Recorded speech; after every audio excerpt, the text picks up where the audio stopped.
Hey, Will Kenderdine here, and we're going through the list of questions that Alexi got from her lead gen meeting. So this, you can see there's a huge list here, and my apologies to everybody.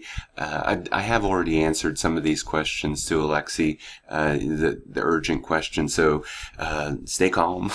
All the business owners who really needed the questions answered urgently have their answers. What we're going to be looking at in this video is how to add a Google local business listing. So this is one of the questions that I already answered separately, but what I'm going to go, it's probably going to take a couple of videos to go through this. But I'm going to try to give a nice high-level overview. And if you want more information on this, and if you're watching this on Google or on YouTube, then put a comment below this and let me know your question, and I'll answer it.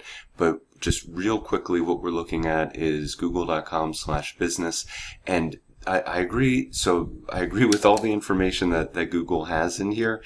But what I'm going to do is kind of give you the pros and cons of it, so to say, where just real quickly, we'll scan through this and show that I agree with what Google has to say here, that they're saying that you want to attract new customers with your Google listing, and I agree that it is free, so there's no challenge there, and that you do want to keep them coming back with regular updates. So we're going to talk about what they mean by regular and what they mean by updates, because that's really important. The next bit is bringing in customers by sharing helpful information. So this is what it's all about, right? Like at the end of the day, we're all business owners, and we've got more than enough to do. So we're not just doing this online marketing for the fun of it.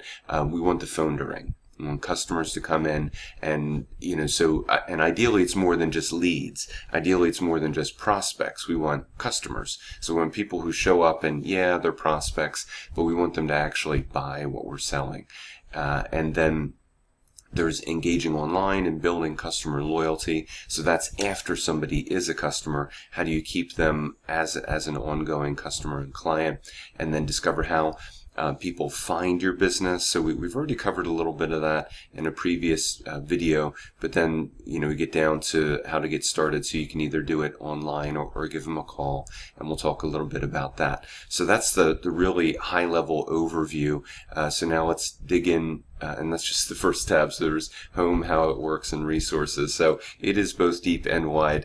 But let me share just a little bit more about attracting new customers with the Google free listing. So what they're talking about here is the ability to use Google Search and Google Maps to be able to be found by the people who are searching for your type of business. And as you know, well, most likely you have competitors. So the videos that I'm doing are specific to salon owners, spa owners, and this type of service. But I realize that other business owners will be watching these videos. But for your salon and spa, you do have competitors, most likely, unless you're in the Mojave Desert or something. But the reason I'm pointing this out is because you're not the only one who has a Google search listing. You're not the only one who has a Google Maps listing. So what you should be listening for in these videos is, how do I differentiate myself? How do I separate myself from my competitors? So I realize that we're almost at the 4-minute, or we are at the 4-minute mark, and I've been criticized for rambling on for too long. Thank you, Alexi.